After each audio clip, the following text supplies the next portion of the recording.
told you I'd seen receipts, but let's go ahead and review some things. First and foremost, I would like to reiterate that for myself and many others that initially posted about this, we weren't talking about a stolen bike. We didn't care about a stolen bike. It was her behavior. It only became about a stolen bike after she released receipts and made claims. Okay. So you're talking about her behavior. In actuality, so here's what I want to point out is a lot of these instances, a lot of these incidents happen because someone is mistaken and another person is surprised by the reaction of the mistaken person. Now, you could say like the crying was fake. Maybe it was.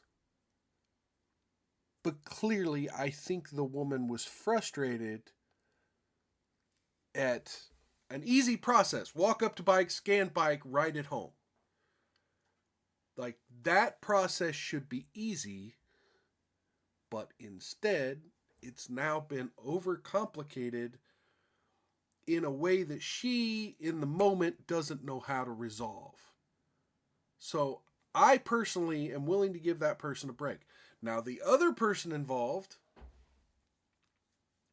there may have been a misunderstanding about it was on my account. But let's be honest, if you don't know how a bike rental works, you rent it in one place, you dock it in another place, transaction over. It like literally was not on your account.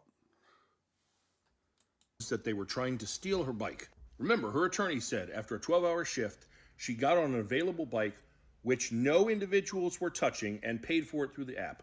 As she backed it up from the docking station, a group of 5 people approached her and claimed the bike was theirs.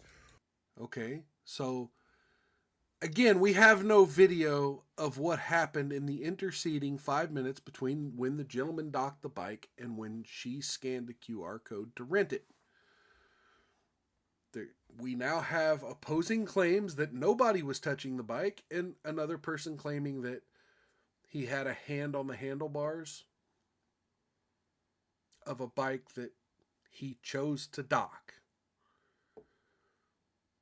Again, why would you...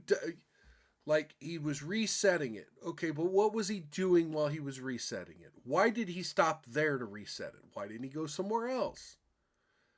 You know, clearly you ride from point A to point B, and then when you get to point B, you get off the bike and you do things. What was he doing for those 5 minutes? I guarantee he was not just standing there going, ha, ha, ha, ha, ha, ha, just waiting for this transaction to reset. And how long does a transaction take to reset? Does it take 5 minutes? One or more of the individuals in the group physically pushed her bike with her on it back into the docking station, causing it to relock. That's her. Okay, that makes sense. She started to pull it out, and when she got pushed, it went back in, ended her transaction. Therefore, he was able to start his transaction. She was able to rent the bike next to her. Sounds exactly like what we heard, with the exception of his hand being on the handle. So far, both stories match up. Her story and his story directly contradicts hers. Wait, how? How? Other than the hand on the handlebar... And the receipts he provided go along with his account of what happened. No, they don't.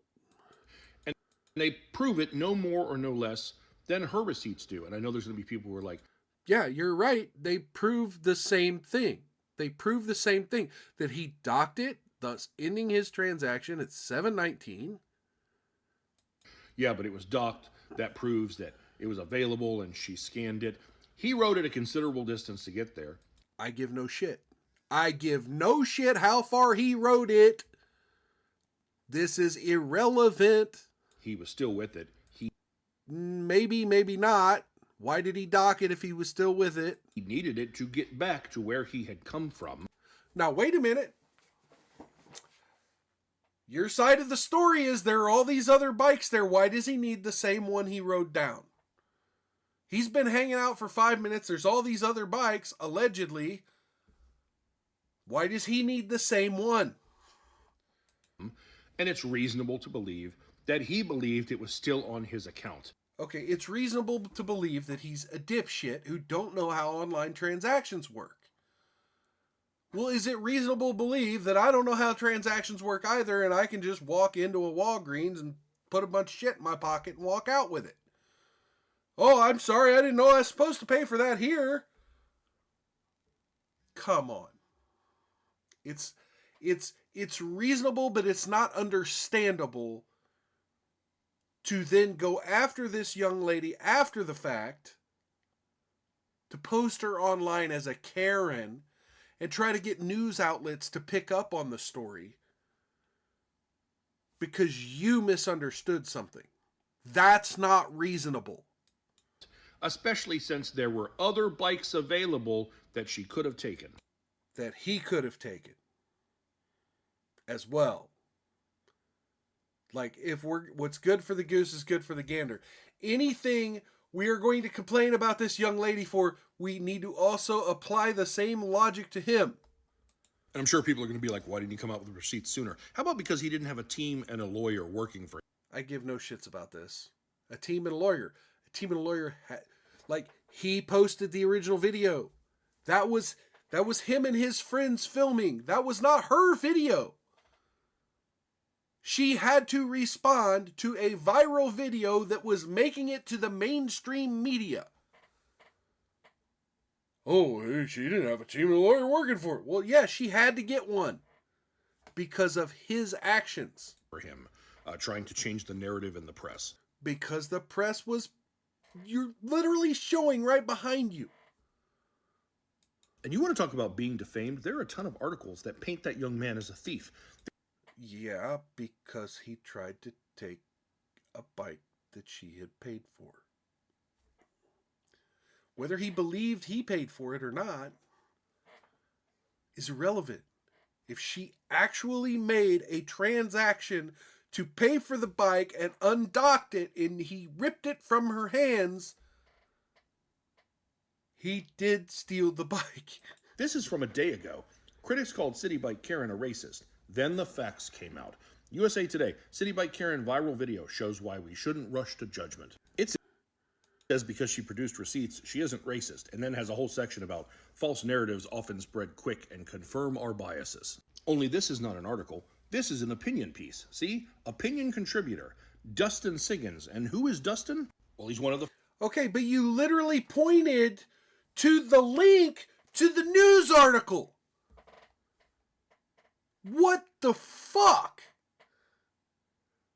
You're going to claim this is propaganda and an opinion piece when you pointed to the link underneath the headline where they were linking to the actual factual news article about the receipts. The founders of Proven Media Solutions. Fucking... What does Proven Media Solutions do?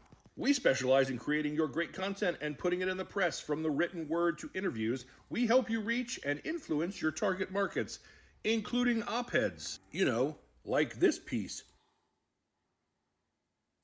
Top stories, and then down below it says 1 day ago. To help change the narrative. Gee, I wonder who could have paid for that. Yeah, the people who were trying to help her from the false narrative that this guy you're supporting painted in the media. You know, the bias op-ed that ironically wants to talk about biases. I've heard she said she wishes that young man no ill will, but the Clear Her Name campaign making him collateral damage since... Collateral damage? Who threw the firework? Who put the video online? Who threw the firework? If I slap you and you slap me and one of us leaves and goes and gets a gun, you left. You could have just stayed gone. Like, the interaction happened. You had the chance to just be over. Instead, you posted the video. You shared it around. Media picked up on it. You put yourself in the public. Says otherwise. This was initially about her behavior in that video and how it was dangerous. What about his behavior and how it's dangerous? In my opinion, the way she has behaved since is equally, if not more, reprehensible. Okay, and what about how he has behaved since? He put the video online. Like it was him and his buddies that shared the video to try to paint her as a racist Karen.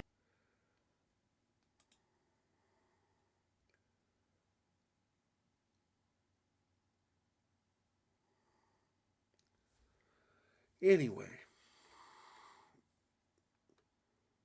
I didn't intend to talk for 30 minutes about that one fucking argument. We're reaching the end of the show. It's